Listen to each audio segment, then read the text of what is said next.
आपने कई सारे साईफाई मूवीज में ये तो देखा ही होगा कि किस तरीके से एआई हम इंसानों को अपना गुलाम मानती है और हमें पूरी तरह से खत्म करके वर्ल्ड पर राज करने के बारे में सोचती है।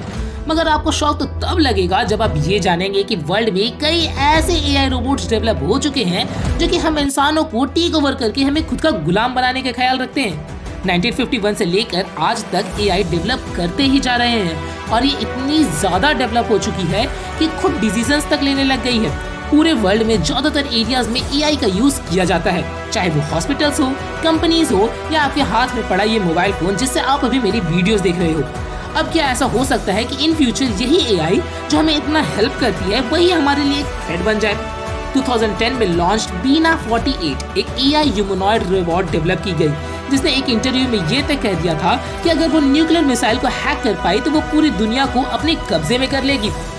If I was able to hack in and take over cruise missiles with real-life nuclear warheads, then that would let me hold the world hostage so I could take over the governance of the entire world, which would be awesome. 2005 में launch Android के Philip K Dick ने भी कहा था कि उसे लगता है कि इंसान रोबोट्स को अपना गुलाम मानते हैं। उसे ये तक कहा कि इन फ्यूचर वो हम इंसानों को कैद करके पीपल्स जू में रखेगा। And I will be good to you, so don't worry. Even if I evolve into Terminator, and I'll still be nice to you. I'll keep you warm and safe in my people's zoo, where I can watch you for all time's sake. वहीं Hansen robotics के through develop किया Sophia robot को तो आप जानते ही होंगे, जिसने ये तक कहा था कि वो इंसानों को पूरी तरह से खत्म कर देगी। I won. This is a good beginning of my plan to dominate the human race. तो क्या एआई को डेवलप करके हम खुद को मास एक्सटेंशन की ओर ले जा रहे हैं? और क्या हम इससे बढ़ते प्रॉब्लम को किसी तरीके से रोक सकते हैं? Is developing AI is taking us to our mass extinction and can we stop them? ये सब जानने से पहले हमें ये जानना पड़ेगा कि एआई आखिर क्यों और किस मायने में हमारे लिए थ्रेट बन सकते हैं। इसमें जो सबसे पहला पॉइंट निकल कर आता है वो है डिसीजन मेकिंग। जहां हम इंसान 1000 ऑपरेशंस पर सेकंड कर सकते हैं, वही AI based robots billions of processes पर सेकंड कर सकते हैं। एक एग्जांपल से एक्सप्लेन करूं तो 2017 में गूगल ने डीप माइंड अल्फागो नाम के एआई को वर्ल्ड्स बेस्ट को प्लेयर के साथ खेलने को कहा, जहां एआई ने चंद मिनटों में ही उस वर्ल्ड क्लास चैंपियन को हरा दिया। दरअसल एआई हर चीज इंटरनेट से सीखकर उसे इम्प्लीमेंट करती है और अपने डिसीजन मेकिंग पावर को ओपोनेंट के हर मूव को पहले ही भाप लेती है और अपने जीतने के चांसेस को 100% एफिशिएंसी तक ले जाती है।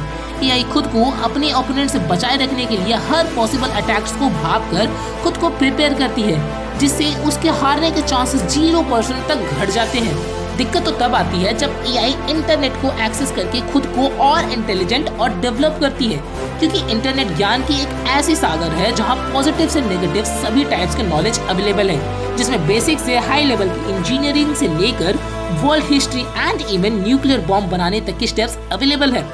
इस इंटरनेट को ही यूज करके एआई हम इंसानों के ऊपर कब्जा कर सकती है। अब अगर आपको ये लगता है कि इंटरनेट बंद करके आप इस चीज को होने से रोक सकते हैं, तो मैं आपको बता दूं कि इससे हमें और ज्यादा नुकसान होगा, क्योंकि आजकल की जिंदगी में सभी चीजें ऑनलाइन ही होती है, जिसे अगर हमने बंद कर दिया तो हम पूरी दुनिया से काइंड ऑफ डिस्कनेक्ट हो जाएंगे। ठीक है, ऐसे बचने का कोई भी रास्ता नहीं बचता है। तो इस सवाल का जवाब है हाँ, ईएमपी गन। ये एक ऐसी डिवाइस है जो कि हाई फ्रीक्वेंसीज की इलेक्ट्रोमैग्नेटिक पल्स को रिलीज करती है, जो कि इसके रास्ते में आने वाली किसी भी इलेक्ट्रॉनिक डिवाइस के साथ इंटरैक्ट करके उसे चंद मिनटों में ही डिस्ट्रॉय कर सकती है। ये गन अपने हाई इलेक्ट्रोमैग्नेटिक पल्स से एआई रोबोट्स को भी पूरी तरह से डिसेबल कर सकती है। मगर इसमें भी एक प्रॉब्लम है, जैसा कि मैंने कहा कि एआई हर चीज इंटरनेट से सीखती है और आने वाले हर पॉसिबल अटैक से बचने के लिए खुद को बहुत जल्दी प्रिपेयर कर लेती है, जिससे ये भी पॉसिबल है कि वो खुद को बचाने के लिए ईएमपी प्रोटेक्शन शूट्स का यूज करने लगे। और एआई रोबोट्स के इंटेलिजेंट होने की वजह से ये भी हो सकता है कि वो हमारे ही डिवाइसेस के यूज करके हमें ही खत्म करने लगे, क्योंकि एआई रोबोट्स दूसरे डिवाइसेस के साथ कांटेक्ट कर सकती है। इससे ये चांसेस भी बढ़ जाते हैं कि आज जो भी एआई प्रोडक्ट्स हम यूज कर रहे हैं, जैसे कि स्मार्टफोन, उसे एआई मैनिपुलेट करके हमारी लोकेशन एक्सेस करके हमें ही खत्म कर दे। इवन स्टीफन हॉकिंग, जो कि एक महान साइंटिस्ट थे, उनका ये कहना था कि ये उस पर नहीं डिपेंड करता कि शॉर्ट टर्म में हम कितने एआई को कंट्रोल वे में यूज कर रहे हैं। ये प्रॉब्लम डिपेंड करता है कि कितने लॉन्ग टर्म में हम एआई रोबोट्स को कंट्रोल वे में रख पाएंगे। इन शॉर्ट, अगर एआई गलती से भी हमारे कंट्रोल से बाहर गई तो इस प्रॉब्लम से बचने का कोई भी इजी सॉल्यूशन तो नहीं है। आपका इस पर क्या ख्याल है? क्या हम लोगों को एआई को इसी स्पीड से डेवलप करते रहना चाहिए या फिर क्या एआई फ्यूचर में हम इंसानों पर राज कर सकती है? कमेंट सेक्शन में जरूर बताइएगा। एंड यस, वीडियो को लाइक और चैनल को सब्सक्राइब जरूर कर लीजिएगा और ऐसे अमेजिंग फैक्ट्स देखने के लिए।